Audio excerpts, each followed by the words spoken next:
Welcome to வெள்ளாப்பட்டி Tamil. இனி நம்ம பார்க்க போற காணொளி, இன்னைக்கு தியேட்டர் ரிலீஸா இருக்கும் திரைப்படம் வா வாத்தியாரே படத்தின் திரை விமர்சனம். இந்த திரைப்படம் எப்படி இருக்கு? இந்த திரைப்படத்துல புரட்சி தலைவர் எம்ஜிஆர் மீண்டும் வந்துட்டேன்னு சொல்லி எல்லாரும் பார்த்தவங்க எல்லாம் கொண்டாடுறாங்க இந்த படத்தை பத்தி. சில பேர் இந்த படத்தை பத்தி கழுவி ஊத்துறாங்க. இந்த திரைப்படத்துல அப்படி என்னதான் பிரச்சனை இருக்கு? இந்த திரைப்படத்தோட கதையை நம்ம பார்க்கறதுக்கு முன்னாடி வெள்ளாப்பட்டி தமிழ் யூடியூப் சேனலை மறக்காம சப்ஸ்கிரைப் பண்ணுங்க, லைக் பண்ணுங்க, ஷேர் பண்ணுங்க. வாங்க பார்ப்போம்.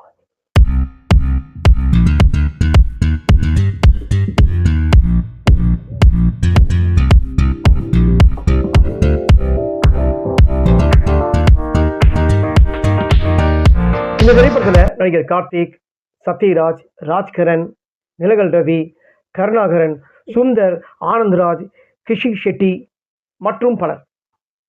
இந்த திரைப்படத்தோட கதை, புரட்சி தலைவர் எம்ஜிஆரோட தீவிரமான ரசிகராக இருக்காரு ராஜ்கரன். எம்ஜிஆர் திடீர்னு இறந்துடுறாரு. எம்ஜிஆர் இறந்த டைமும் இறந்த டேட்டும் அந்த நேரத்தில் தான் இவருக்கு பேரன் பிறக்கிறாரு. இவருக்கு பேரன் பிறந்த நேரம் எம்ஜிஆரோட இறந்த டேட்டாகவே இருக்குன்னு சொல்லிட்டு இவரை எம்ஜிஆர் மாதிரியே வளர்க்கணும். ஏன்னா எம்ஜிஆர் மாதிரி, எம்ஜிஆருக்கு எப்படி உள்ளங்காலில் மச்சம் இருக்கிற மாதிரியும் என் பேரனுக்கும் மச்சம் அதே மாதிரி இருக்குது அப்படின்னு ராஜ்கரன் சொல்கிறாரு. ராஜ்கரன் சொல்லும்போது, எப்படி எம்ஜிஆருக்கு உள்ளங்காலில் மச்சம் இருக்குது உங்களுக்கு எப்படி தெரியும் கேட்கும்போது, அவரோட ஜோசியர் என்கிட்ட சொல்லியிருக்காரு அப்படின்றாரு ராஜ்கரன். இவர் எம்ஜிஆர் மாதிரியே தான் வளர்க்குறாரு. அவரோட படத்தை பார்த்து தான் அவரோட பேரன் வளர்றாரு. ஒரு கட்டத்தில் லாட்டரி டிக்கெட்டில் 50,000 பணம் விழுது. அந்த 50,000 விழுவுன்னு சொல்லும்போது, உழைச்சி தான் வாழணும், உழைக்காமல் வர காசு வரக்கூடாது அப்படின்னு வாத்தியார் சொல்லியிருக்காரு.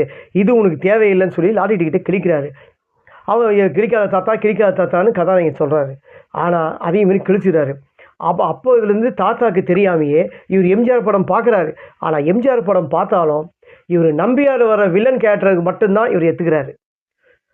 ஸ்கூல் படிக்கிற நோட் புத்தகத்தில் கூட எம்ஜிஆரோட ஃபோட்டோவை மறைச்சிட்டு நம்பியார் ஃபோட்டோவை ஒட்டிப்பார். அதே மாதிரி தான் தாத்தாவுக்கு தெரியாமல் இவர் வளர்ந்ததுக்கு அப்புறமும் போலீஸ் அதிகாரியாக இருக்கார்.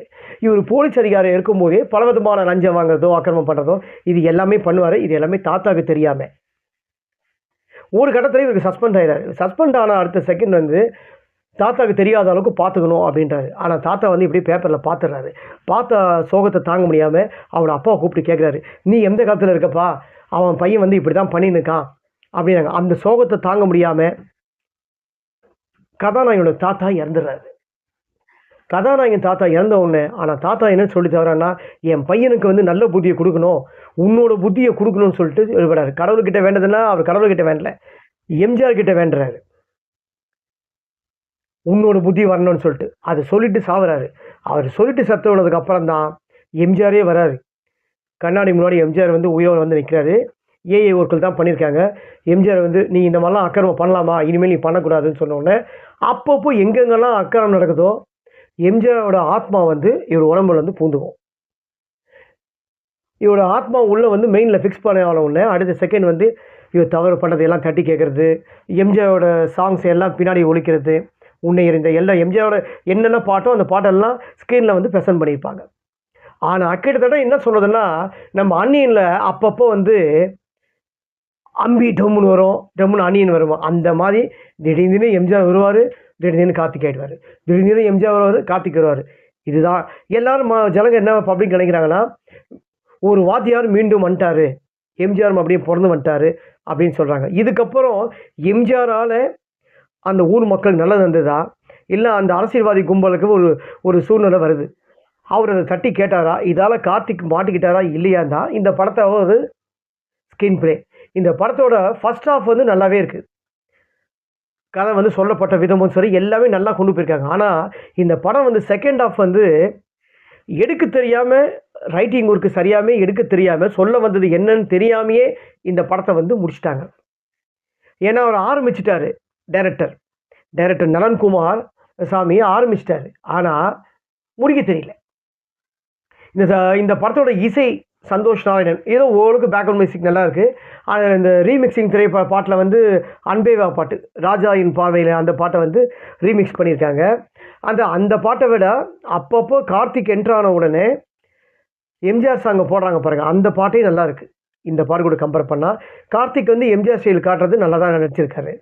அதே சமயத்தில் நம்ம ஆனந்த்ராஜ் அவர் உண்மையிலேயே ஆம்ஸ்லாம் நல்லா இருக்க தொட்டு அந்த எம்ஜிஆரோட காஸ்டியூமுக்கு கொஞ்சம் கரெக்டாக பொருத்தமாக இருக்காரு. இந்த திரைப்படத்தோட வந்து ப்ளஸ் இதுதான். மைனஸ்ன்னு சொன்னால் இந்த திரைப்படத்தில் அவர் 10% கூட நல்லா நடிக்காத அளவுக்கு இந்த படத்தில்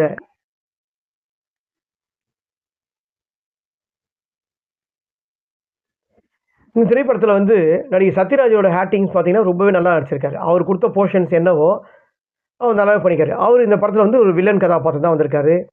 மற்றபடி சப்போர்ட்டிங்காக நிலகல் ரவி எல்லாமே நல்லா நடிச்சிருக்காங்க. கதாநாயகிலாம் வந்து ஃபுல் ஸ்கோப்லாம் இந்த படத்துக்குலாம் கொடுக்கல. கதாநாயகி ஏதோ போட்டிருக்காங்க. அவர் கொடுத்த போர்ஷன்ஸ் என்னவோ அது கரெக்டாக வந்து ஸ்க்ரீனில் வந்து ப்ரெசென்ட் பண்ண விதம் நல்லாயிருக்கு. அவ்வளோதான். இந்த படத்தில் வந்து மிஸ்டேக்குன்னு சொன்னால் டேரக்டர் தான் மிஸ்டேக்கு. இந்த ரசீந்திரன் வந்து சூதுகோம் படம் லேஷம் பண்ணியிருக்காரு.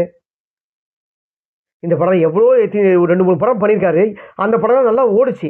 இந்த திரைப்படம் வந்து ஓடுமான்னு தெரியாது. இந்த திரைப்படம் வந்து பல விதமான ஃபைனான்ஸ் பிரச்சனைகளை எவ்வளோ கோர்ட் கேஸ்லாம் சந்திச்சுட்டு இந்த படம் வந்து வந்திருக்கு. ஆனால் இந்த திரைப்படம் பொட்டிலேயே தூங்கியிருக்கலாம்னு நினைக்கிறேன். எதுக்காக இந்த திரைப்படத்தை வந்து ரிலீஸ் பண்ணாங்கன்னு தெரியல. ஏன்னா இந்த திரைப்படத்தோட கண்டென்ட் வந்து ஓல்டு. நிறைய படம் பார்த்துட்டோம். அவசர போலீஸ் 100 பாக்யராஜ் திரைப்படம் வந்தது. அந்த காலகட்டத்திலேயே அந்த திரைப்படம் வந்து கிட்டத்தட்ட டபுள் ரோலு. எம்ஜிஆரை வந்து காட்டியே எங்கள் தாத்தா இப்படி தான் வளர்த்தாரு அப்படின்னு சொல்லி அவரை மாதிரியே வந்து இது பண்ணுவார். அவசர போலீஸ் 100 பாக்யராஜ். அந்த திரைப்படத்தில் நம்ம எந்த விதமான லாஜிக் இல்லாத அளவுக்கு நல்லா எடுத்தாங்க. ஆனால் இந்த படத்தில் லாஜிக்கை பார்த்தோன்னா அவ்வளோதான். அந்த படம் எந்த விதமான எந்த விதமான டெக்னாலஜி வளராமே அந்த திரைப்படம் நல்லா காட்டினாங்க. நல்லா ஓடிச்சு. எம்ஜிஆரை வச்சே பாக்யராஜ் அவர்கள் பிஸ்னஸ் பண்ணார்.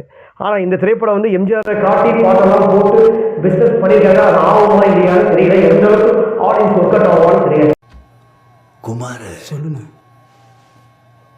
யார் இவரு? இந்த திரைப்படத்தில் வந்து இந்த படத்தில் நடிச்ச சத்யராஜ் அவர்களே எத்தனையோ எம்ஜிஆர் கேட்டு பண்ணியிருக்காரு.